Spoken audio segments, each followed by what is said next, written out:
bloqueos auriculoventriculares.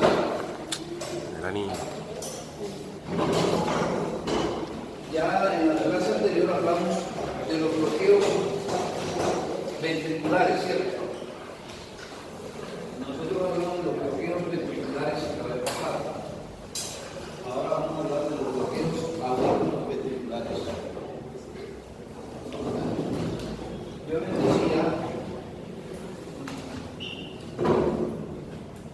decía, aquí hermano, yo les decía que aquí está el nódulo sinusal, el aurículo ventricular, el haz de His y las dos ramas, derecha e izquierda. Y la izquierda se subdivide en anterior y posterior, ¿cierto?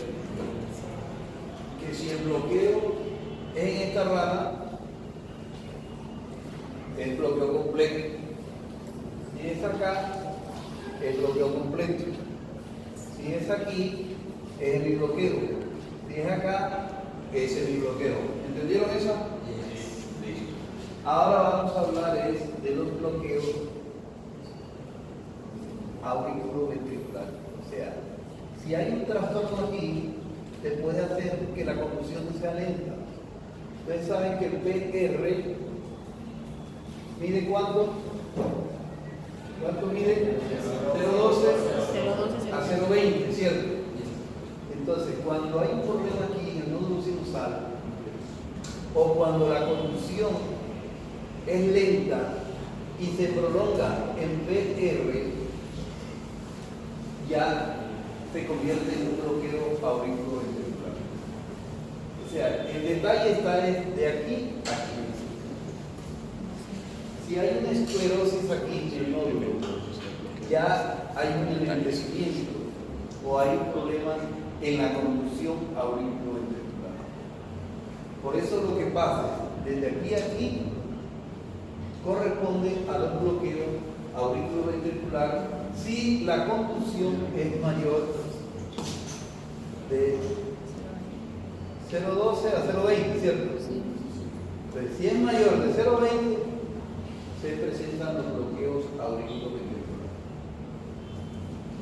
¿De acuerdo?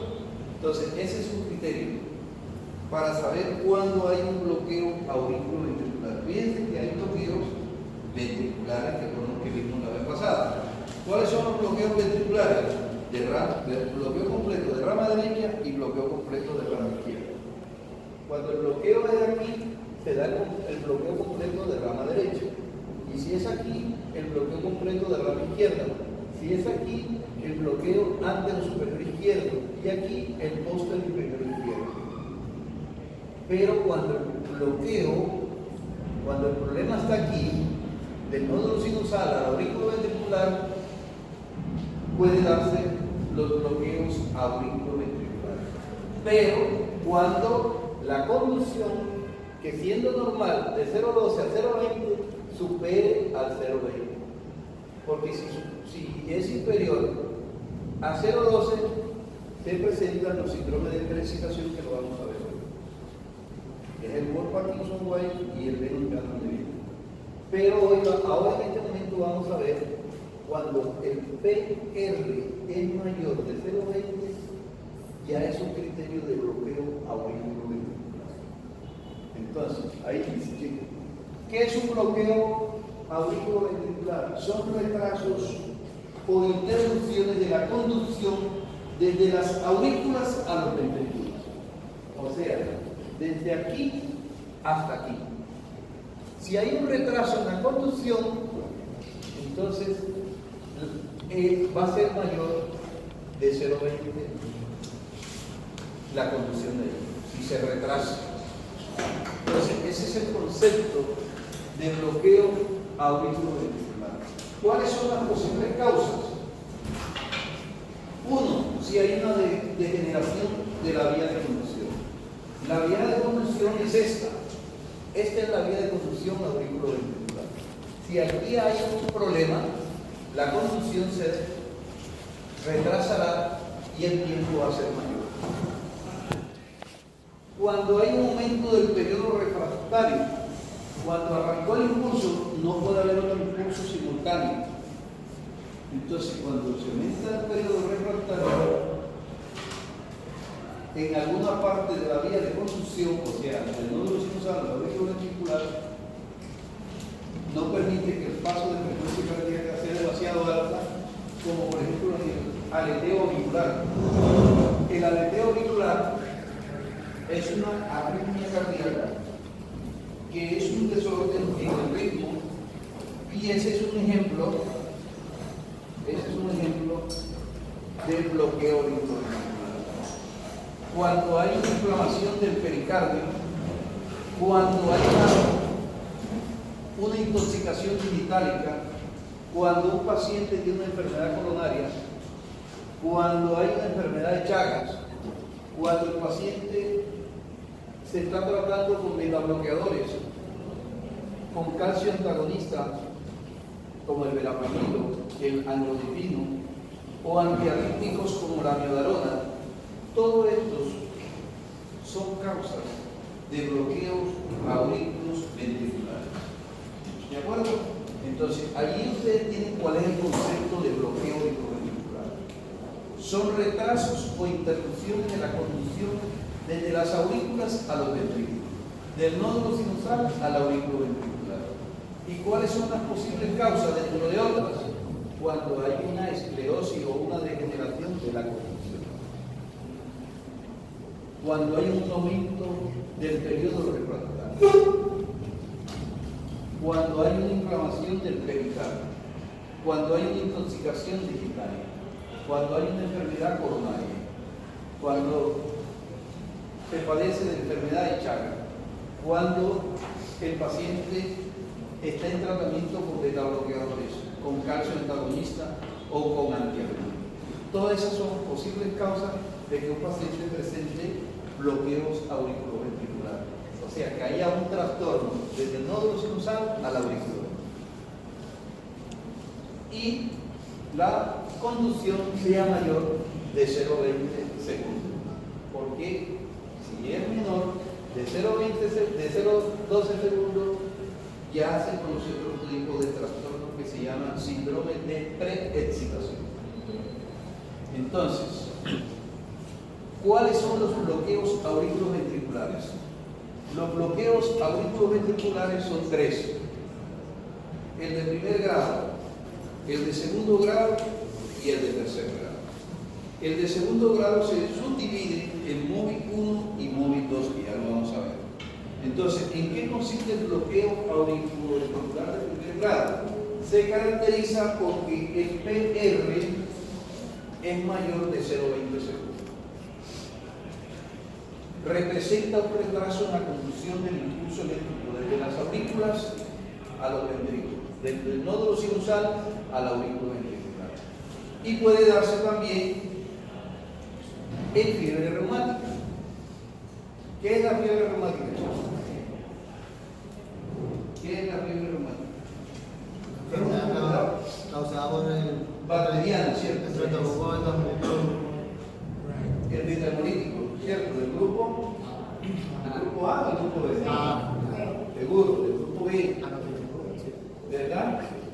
Al ingresar este antígeno, porque la bacteria es un antígeno, al ingresar esta molécula induce a otra que se llama anticuerpo, que es el que va a afectar la conducción.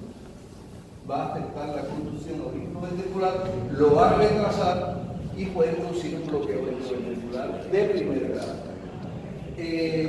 Cuando se pasa uno de digitálicos, también te puede retrasar. Ya les dije que la miodarona o cualquier otro antiarrítmico puede retrasar la conducción. Entonces, ¿qué es un bloqueo auriculoventricular de primer grado? Cuando el PR está prolongado. Entonces, ya ustedes saben que normalmente el PR es de 0,12 a 0,20 segundos. Ustedes tengan esto, si tienen que contar el PR, ya yo les dije que si ustedes saben cuándo es el electronormal, ya ustedes están en condiciones de pasar a ver cuáles son las patologías que se presentan en el electro. Si nosotros encontramos un PR prolongado, podemos estar frente a un bloqueo auriculoventricular, que puede ser de primer grado, de segundo grado o de tercer grado. Si ustedes tienen un electro en donde ven el PR prolongado, nada más que eso, ustedes van a decir que es de primer grado. ¿De acuerdo? Si yo les pregunto en el examen, ¿qué es un bloqueo auriculoventricular? Ustedes van a decir que es un PR mayor de 0,20 segundos. ¿De acuerdo? Nada más. Ese es el criterio, nada más. Pasemos al segundo. Pero yo les puedo preguntar también causas posibles. Ya ustedes me dirán, la fiebre reumática, la intoxicación digital, antiarrítmicos, etcétera, etcétera. Investiguen más. Pásame al siguiente. ¿Quién me ayuda? Bueno, miren chicos, esta es la onda P y esta es la PR. ¿Cuál es la R? Este QR, ¿cierto? Pero hasta aquí, ¿cierto? Entonces, desde aquí a aquí hay una distancia enorme. El PR está prolongado. Entonces, ese es un bloqueo auriculoventricular de primer grado. O sea, si ustedes tienen un electro en donde nada más encuentran que el PR está prolongado, si ustedes tienen un electro y encuentran PR prolongado, nada más que eso, y ese es un bloqueo de primer grado. ¿De acuerdo? Ese está fácil, pero ya el de segundo grado se complica un poquito más. Pero si ustedes prestan atención, no es tan complicado. Pues pasemos al segundo grado. Pásame. Ayúdame. ¿Está claro el primer grado, cierto? PR largo. Ustedes tienen un electro y ven que el PR está largo, primer grado. Segundo grado. Veamos el segundo grado. Chicos, el segundo grado se divide en MOVIC 1 y en la otra diapositiva está MOVIC 2. Entonces, ¿qué es el MOVIC 1? El MOVIC 1, el bloqueo de segundo grado, se divide en MOVIC 1 y MOVIC 2. El MOVIC 1 también recibe el nombre de Welker. Yo les puedo decir en qué consiste el Welker, ¿cierto? Ya ustedes tienen que decir, bueno, Welker es sinónimo de MOVIC 1, de un bloqueo auriculoventricular de segundo grado MOVIC 1. Ojo, pongan los nombres y los apellidos, porque hay bloqueo de rama y hay bloqueo auriculoventricular, y este es auriculoventricular. Los bloqueos de rama son de rama derecha y rama izquierda, pero los auriculoventriculares son de primero, de segundo y de tercer grado. Estamos en el segundo grado, MOVIC 1, que también recibe el nombre de Welker. Se caracteriza por una prolongación del PR. Ese es el primer criterio. Segundo criterio, ustedes van a encontrar que aparte de encontrar un PR prolongado, van a encontrar un bloqueo completo en una de las derivadas. O sea, van a encontrar la ausencia de un QRS. Así, por ejemplo, chicos, miren aquí, que aquí está un QRS, aquí está otro QRS, y aquí correspondía, aquí corresponde a otro QRS, pero este QRS está ausente. Entonces, por eso se llama bloqueo de segundo grado. ¿Qué es el bloqueo de segundo grado? Ustedes van a tener un electro enfrente y van a ver que el PR está mayor de 0,20. Y si ustedes nada más encuentran que el electro tiene un bloqueo, que tiene un PR largo solamente, ustedes van a decir es de primer grado. Pero si encuentran la ausencia en toda su extensión, ustedes van buscando y encuentran la ausencia de un QRS, ya ustedes dicen es un bloqueo de segundo grado. es un bloqueo de segundo grado. ¿De acuerdo? Repito, los bloqueos auriculoventriculares son de primero, segundo y tercer grado. El de primer grado, PR largo, nada más. PR largo, mayor de 0,20. Pero si ustedes ven que en el electro que ustedes están examinando, encuentran que hay una ausencia de un PR. Fíjense aquí, vean. QRS, T. Aquí debería haber una P. No está. Debería haber un QRS. No está. Entonces, si encuentran que el PR está prolongado mayor de 0,20 y encuentran la ausencia de un QRS, quiere decir que es un bloqueo de segundo grado. ¿Qué es lo que está pasando aquí, chicos? Miren lo que les voy a decir acá en el dibujo. Que el impulso arrancó aquí y no llegó aquí. Al no llegar aquí, no se despolarizan los dos ventrículos. Por eso no hay un QRS. ¿De acuerdo? O sea, el corazón va latiendo, le va produciendo todo, pero llega un momento en que se ausenta un QRS, quiere decir que en un momento dado se bloqueó esta conducción. Y al bloquearse esa conducción, no produjo el QRS. Pero, como el corazón sigue latiendo y latiendo, vuelve otra vez y pasa el impulso. En un segundo intento pasa un impulso. Por eso el corazón sale el QRS siguiente, QRS. Pero aquí se bloqueó. En una primera instancia se bloqueó y no originó el QRS.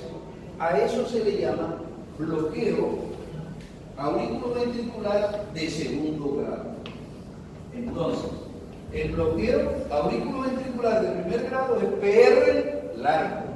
Pero si usted encuentra en el electrocardiograma un PR largo, criterio, y encuentra además la ausencia de un QRS, es de segundo grado. ¿De acuerdo? Está facilito hasta ahí. Pero resulta, chicos, que el bloqueo de segundo grado se divide en móvil 1 y móvil 2. Fíjense que se enreda la cosa ahora, pero yo se lo voy a explicar para que no se enrede. Ya, entonces, si yo encuentro que de aquí a aquí mide más de 0,20 y yo sigo viendo todo el electrocardiograma y encuentro la ausencia en alguna derivada del QRS, yo digo, este es de segundo grado. Pero ustedes van a decir, sí, pero el profe me dijo que hay móvil 1, que el segundo grado se divide en móvil 1 y móvil 2. ¿Y cuál será el otro y cuál será el otro? Entonces, el criterio es el siguiente, miren ahí. Hasta que se bloquea el impulso eléctrico, o sea, aquí se bloqueó y no me produjo el QRS. Ojo, que si se bloqueó una vez, pero después siguió impulsando, oye, por eso se forman los QRS. No es que quede desbloqueado, porque si queda bloqueado, ya es de otro grado, es de tercer grado, que más adelante lo vamos a ver. O sea, el corazón ahí está latiendo, pero llegó el pin, se bloqueó y aparece el QRS, pero sigue latiendo y siguen dando los QRS. Ese es el segundo grado. Cuando veamos tercer grado, va a haber un bloqueo aquí completo que no va a pasar QRS. Ese ya es del tercer grado, que más adelante lo voy a explicar. Pero me adelanto un poco para que ustedes vayan entendiéndole la situación. De que aquí se bloqueó una sola vez, pero después siguió dando el impulso del nódulo sinusal al auriculoventricular para seguir produciendo los QRS, para seguir estimulando los ventrículos. ¿De acuerdo? Entonces, como este bloqueo auriculoventricular de segundo grado se divide en móvil 1 y móvil 2, vamos a ver cuál es la diferencia. Entonces ya tenemos PR largo, tenemos la ausencia de QRS y la onda P no conduce. La frecuencia cardíaca es variable. Aquí está la clave, chicos. Aquí está la clave entre el móvil 1 y móvil 2. En el móvil 1, la frecuencia cardíaca varía. Ustedes saben cómo se halla la frecuencia cardíaca, ¿verdad? Si el ritmo es regular, se halla de una manera, y si el ritmo es irregular, se halla de otra manera. ¿Cierto? Ustedes tienen que saber cómo hallar la frecuencia cardíaca. Entonces, si ustedes encuentran en un electrocardiograma, y encuentran un PR largo y la ausencia de un QRS en alguna derivada y la frecuencia cardíaca de aquí, donde la tomen, no es igual. Por ejemplo, si ustedes dividen, si aquí hay 4 cuadritos, dividen 300 entre 4, ¿cuánto da? 75. Pero si dividen aquí 300 entre 5, ¿cuánto da? 60. ¿Cuánto da? 60. Entonces fíjense que la frecuencia cardíaca es diferente. Entonces, cuando nosotros encontramos PR largo, ausencia de un QRS en alguna derivada y la frecuencia cardíaca es variable, ya es un móvil 1. Esos son los 3 criterios. Y esa es la pregunta que va a hacer el examen. Dígame los 3 criterios del bloqueo auriculoventricular de segundo grado móvil 1. O dígame, ¿cuáles son los 3 criterios? ¿Cuáles son los criterios del bloqueo auriculoventricular o fenómeno de Weinberg? Ya ustedes me tienen que decir: 1, PR prolongado mayor de 0,20. 2, ausencia de un QRS en alguna derivada. Y 3, frecuencia cardíaca variable. ¿De acuerdo? Ahora, el otro es más fácil. Fíjense, chicos, que si ustedes ven, la frecuencia cardíaca de aquí va a variar con la frecuencia cardíaca. Aquí hay 1, 2, 3, 4 y pico. Y aquí, miren, 1, 2, 3, 4, 5. Fíjense que la frecuencia cardíaca es variable. ¿Ya? Entonces, esos son los 3 criterios del fenómeno de Weinberg. Pasemos al móvil 2. ¿Quién me ayuda? Aquí está el móvil 2. Entonces, estamos en el bloqueo auriculoventricular de segundo grado móvil 2. Se caracteriza por PR prolongado. El ritmo es regular. ¿Por qué el ritmo es regular? Porque entre RR, que usted las mida, va a ser igual, pero en el anterior no va a ser, las RR no van a ser regular. Por eso difiere la frecuencia cardíaca. Pero aquí, como el RR es igual, la frecuencia cardíaca va a ser igual. O sea, si yo hallo la frecuencia cardíaca aquí y la hallo acá, va a ser igual. Si yo divido 300 entre 4, me va a dar 75, ¿cierto? Pero si yo hallo acá, seguro que va a haber 4 cuadritos también, o sea que la frecuencia cardíaca es igual. Entonces, ¿cuáles son los 3 criterios del bloqueo auriculoventricular de segundo grado móvil 2? 1, PR prolongado, mayor de 0,20. Segundo, ausencia de un QRS. Y tercero, que la frecuencia cardíaca es igual. Donde usted la mida es igual. ¿De acuerdo? Ya, eso son los 3 criterios. Y aquí ustedes lo ven. Ustedes ven que el PR es mayor de 0,20. Miren que de aquí a acá el PR es muy largo. Es muy largo. Y van a encontrar la ausencia, fíjense, la ausencia del QRS. Entonces, ese es un móvil 2. Ahí dice que se caracteriza por PR prolongado, el ritmo es regular y PR constante. PR constante. ¿Qué quiere decir con PR constante? Que esta R es igual donde tú la tomes. ¿Ya? Donde tú la tomes. ¿De acuerdo? Pasemos al siguiente. ¿Está claro el bloqueo auriculoventricular de segundo grado? ¿Está claro, chicos? ¿Sí está claro? Está facilito. Está facilito. Entonces, repito, el bloqueo aurículo ventricular se divide en grado 1, grado 2 y grado 3. El grado 1, PR largo. El grado 2, PR largo y ausencia de un QRS. Si la frecuencia cardíaca es variable, es móvil o fenómeno de bueno.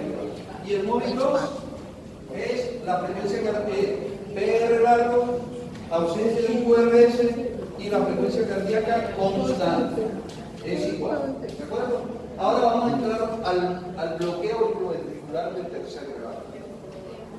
Chicos, en el tercer grado, aquí sí hay un daño grave. Aquí sí hay un daño grave. Porque aquí sí se bloquea. O sea, si yo tengo un electro P, QRS, T, P, QRS, T, P, QRS, T, y después encuentro yo esto, es porque el electro venía bien, pero llegó un momento en que se bloqueó y cuando no pasa un carajo, vea, el paciente, si no hacemos algo, si no le ponemos un marcapaso a ese paciente, el paciente se muere. El paciente se muere porque se muere, porque ese es un bloqueo total. O sea, no hay impulso, de aquí a acá no pasa un caramba. ¿De acuerdo? No pasa nada. Entonces, miren lo que vamos a encontrar, una asis. O sea, la idea es que lleguemos a una asistolia. Pero fíjense ustedes lo que yo les voy a contar, chicos. Les voy a dar un caso. Si una persona va pasando por la urgencia de un hospital y le entró un mareo, se va a la urgencia, se hacen un electro y encuentran un PR prolongado y encuentran que las R con las P, las R con las P no coinciden. De que el ritmo de aquí a aquí o las ondas P van por un lado y los complejos QRS por otro lado.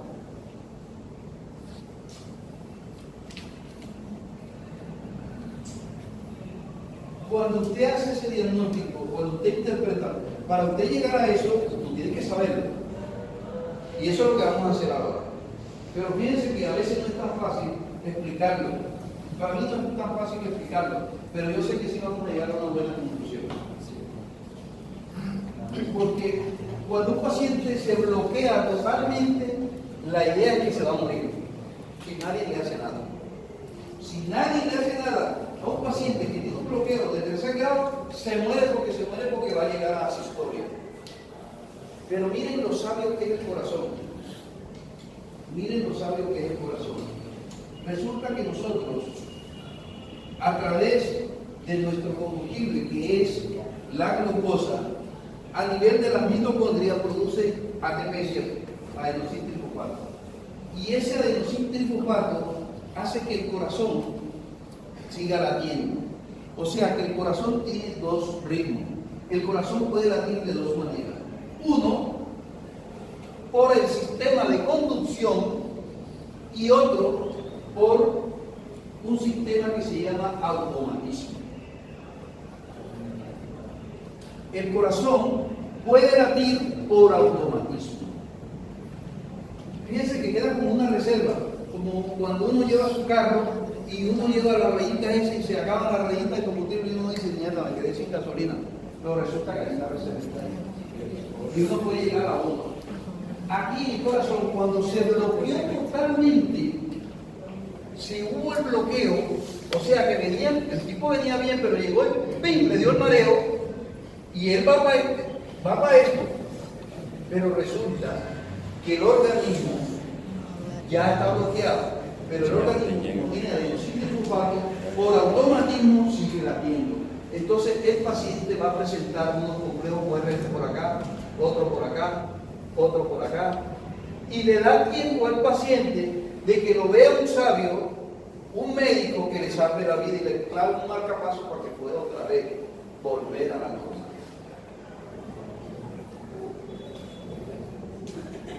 Vamos a leer. Miren, lean bien lo que dice ahí. El bloqueo auriculoventricular de tercer grado se caracteriza porque no hay comunicación entre las aurículas y los ventrículos. No pasa ningún latido de la aurícula al ventrículo. Hay un bloqueo completo. Las aurículas y los ventrículos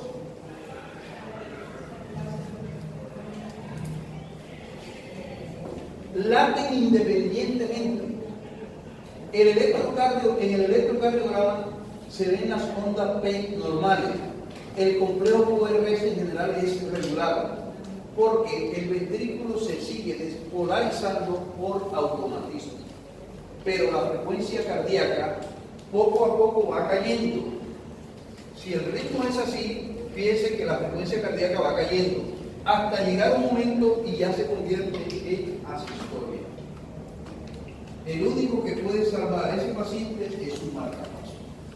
Por eso hay centros, hay hospitales y todos los hospitales con urgencia deben tener marcapaso y un tipo entrenado que le clave el marcapaso a un paciente que llegue con un bloqueo auriculoventricular del tercer grado. ¿De acuerdo? Entonces, ese es el bloqueo auriculoventricular del tercer grado. Entonces, como la frecuencia cardíaca, fíjense que la frecuencia como el ATP va acabándose, mira, ¿cierto? Cada vez va habiendo más bradicardia para llegar a la sistolia. Va a haber un momento en que cae tanto la frecuencia cardíaca en donde no va a llegar buen oxígeno al cerebro. Al no llegar buen oxígeno al cerebro, por eso es que el paciente se marea.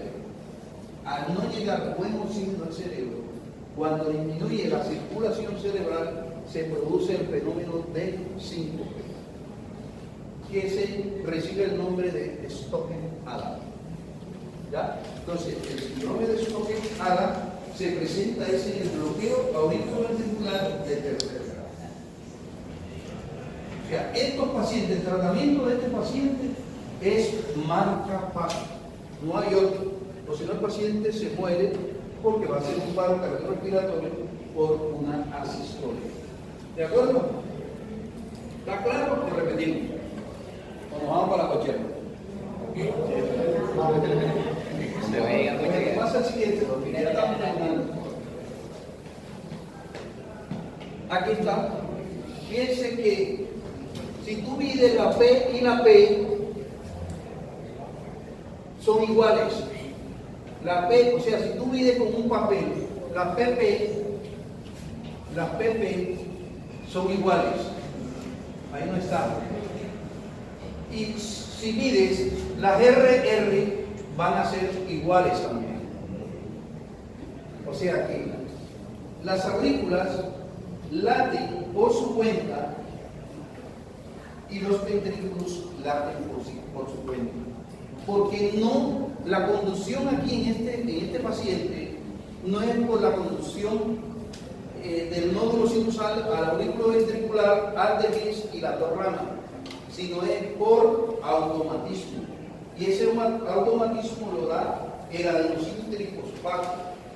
O sea que el corazón, a pesar de estar bloqueado, se contrae, pero ya lentamente, por el adenosín trifosfato, que es un sustrato que le da a ese corazón para que se siga latiendo. Pero resulta que ese adenosín trifosfato poco a poco se va agotando y cuando quede sin reserva ese músculo miocárdico, sin ATP, empieza a radicalizarse cada vez el paciente hasta llegar a una sistolia y hacer el paro cardiorrespiratorio. Entonces fíjense que los bloqueos auriculoventriculares son causa de paro cardiorrespiratorio. Pasa al siguiente. Ahora veamos los síndromes de preexcitación. Ya dijimos que cuando el PR es mayor de 0,20 es bloqueo auriculoventricular, de primero, de segundo o de tercer grado. Pero cuando el PR es menor de 0,12, se llama síndrome de preexcitación. Síndrome de preexcitación. Entonces, el síndrome de preexcitación se divide en dos patologías. La una, el Ward-Parkinson-White, y el segundo es el síndrome de Lennox-Gastaut-Levine, que es el único que vamos a ver para este corte. Entonces, ¿qué es el Ward-Parkinson-White? Se caracteriza por un PR corto, ¿verdad? Por un PR corto.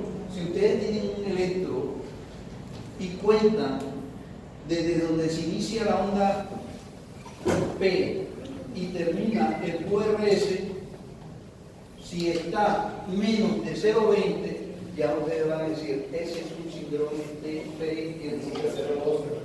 De 0,12, ¿cierto? Menor de 0,12, ya van a decir, es un síndrome de preexcitación. Pero hay dos síndromes de preexcitación, el Ward-Parkinson-White y el síndrome de Lennox-Gastaut-Levine. Y allí sale la disyuntiva, cuál es el uno y cuál es el otro, ya lo vamos a ver. Entonces, cuando ustedes vean un PR corto y una onda delta, ¿qué es la onda delta? Miren, esta es la P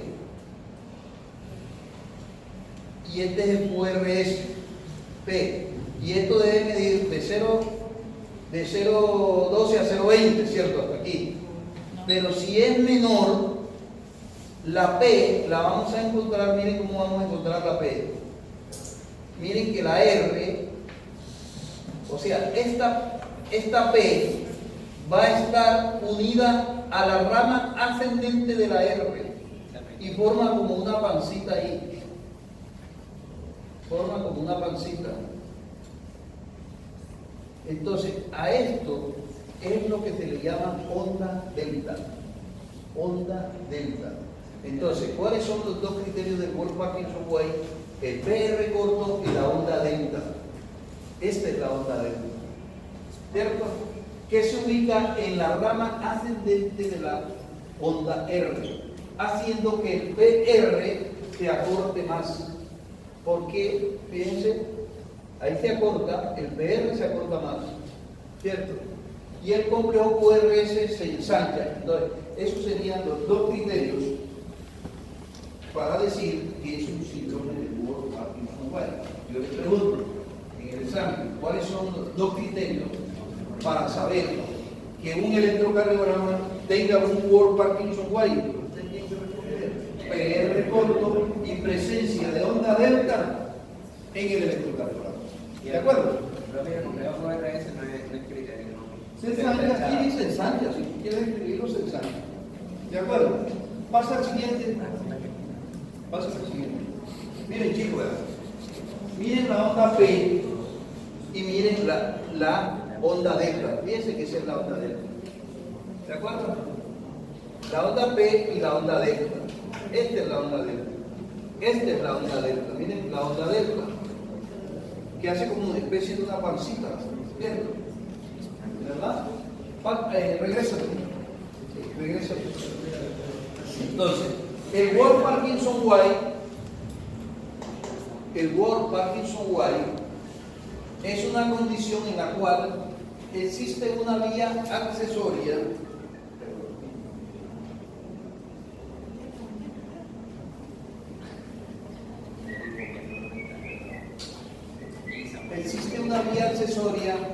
de conducción de la aurícula a los ventrículos, que se conoce como haz de Kane.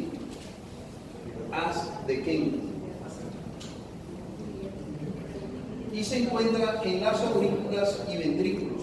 Es una vía que no es la normal, porque ustedes saben que en el electrocardiograma, en el corazón, debe partir del nódulo sinusal a la aurícula ventricular y a las dos ramas.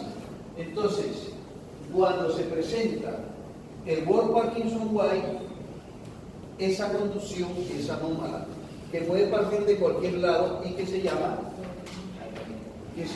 haz de Kane, que se puede encontrar en las aurículas o en los ventrículos, y es una vía que no es normal, se presenta en pequeños porcentajes de la población general. Pero sí se presenta el World Parkinson White, sí es conocido y sí se encuentra. La afectación puede llevar a periodos de, fíjense ustedes, este síndrome de preexcitación puede llevar a un paciente a que presente una arritmia cardíaca, que puede llamarse una taquicardia supraventricular, una fibrilación ventricular, y un paciente con este tipo de arritmia hay que medicarlo, o hay unos que requieren de cardioversión o de desfibrilación. ¿Quién me dice qué es desfibrilación y qué es cardioversión? ¿Qué diferencia hay entre lo uno y lo otro? Investíguenmelo. ¿Qué es cardioversión eléctrica y qué es desfibrilación eléctrica? Entonces, un paciente con World Parkinson White corre el riesgo de presentar una arritmia cardíaca. Por eso hay que tratarlo. Por eso hay que tratarlo. ¿De acuerdo? Entonces, necesita de cardioversión eléctrica estos pacientes. Y fíjense que el tratamiento es quirúrgico. Ojo que le puedo preguntar, ¿cuál es el tratamiento de un paciente con World Parkinson White? El tratamiento es quirúrgico, chicos. ¿Cómo es? Que estos pacientes con World Parkinson White pueden llegar a presentar una arritmia cardíaca. ¿Cómo? Desfibrilación y cardioversión diferente. ¿Qué es cardioversión eléctrica y qué es desfibrilación eléctrica? Si es igual o no. Si es igual o no. Entonces, chicos, conclusión. Un World Parkinson White hay que tratarlo. ¿Y cómo se trata? Quirúrgicamente. Quirúrgicamente. Porque si no lo tratamos, el paciente puede presentar una complicación conocida como taquisopra o FP. ¿De acuerdo? Entonces, un paciente más adelante nosotros vamos a ver lo que es taquicardia supraventricular y lo que es fibrilación auricular, porque estas son causas de paro cardiorrespiratorio. ¿De acuerdo? Pasa al siguiente. Pasa al siguiente. Entonces, ese es el World Parkinson White. Pásame la. Ese es el World Parkinson White. Ojo que esa lámina es de examen. Miren que se lo estoy diciendo. Esa lámina es de examen para el segundo corte. Chicos, esa lámina es de examen. Fíjense lo bueno que soy. Se la voy a tirar. Y ustedes lo único que me tienen que decir: esto es un World Parkinson White. ¿De acuerdo? Pasa al siguiente. No, eso se lo pasé. Ya la diapositiva. Bueno, el síndrome, la segunda patología del síndrome de preexcitación es el síndrome de Long-Gannon-Levine. Ya, hasta aquí terminamos, chicos. Long-Gannon-Levine. Entonces, ¿en qué consiste? En un PR corto. En un PR menor de 0,12. Si ustedes tienen una hilera y encuentran un PR corto, ustedes dicen, hey, este es un síndrome de preexcitación. Pero ¿cuál de los dos es? ¿World Parkinson White o Long-Gannon-Levine? Si ustedes ven una pancita en el QRS, en la rama ascendente de la onda R, ustedes pongan en la firma que es un World Parkinson White. Pero si no lo ven, ojo, si no lo ven,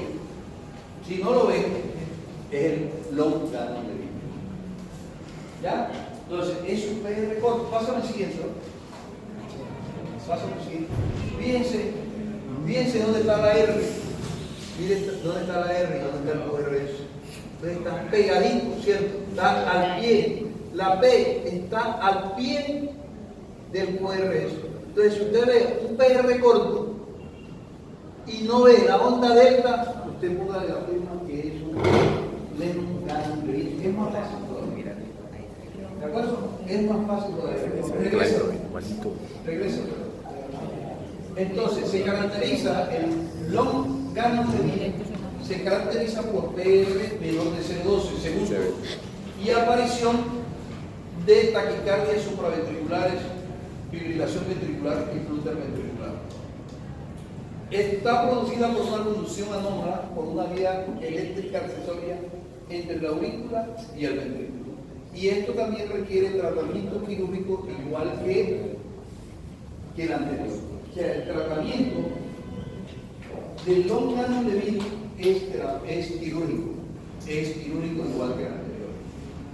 ¿Por qué?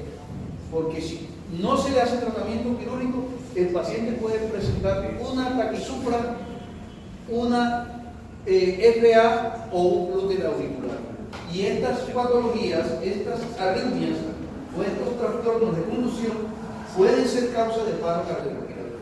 Entonces, si tú tienes un síndrome de long canal de Levine y lo mandas para casa, te puede ir para casa, porque el paciente puede morir. Si te llega un paciente con World Parkinson White y lo mandas para casa, te puede llevar una carga de cardiorrespiratorio. Entonces, fíjense, estos pacientes hay que pararle bola.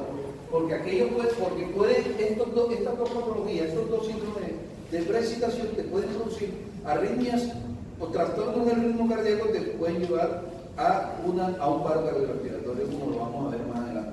Porque al final es paro cardiorrespiratorio lo que vamos a ver. Pero un médico o una persona que vaya a asistir a un paro cardiorrespiratorio tiene que saber el electrocardiografía. Si no sabe el electrocardiografía, entonces ¿cómo va a manejar el tema? ¿Cómo va a manejar el tema? Fíjense que hay ritmos que son desfibrilables y hay ritmos eléctricos que no son desfibrilables. Entonces, tú tienes que saber cuáles son los desfibrilables y cuáles no, para poder seguir manejando el paro cardiorrespiratorio. Si tú tienes una fibrilación ventricular, tú tienes que saber cómo manejarlo. Porque si vas a hacer masaje solamente, no te da resultado. Tú tienes que desfibrilar, porque el tratamiento es desfibrilación.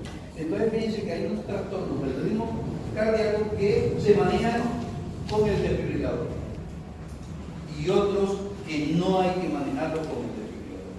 Una actividad eléctrica sin pulso no se puede manejar con desfibrilador. Una asistolia no la puedes manejar con desfibrilador. Hay que manejarla con masaje. Entonces, para eso, ustedes necesitan saber todo esto. El que no sabe electrocardiografía no es la persona que puede manejar un soporte vital básico avanzado. ¿De acuerdo?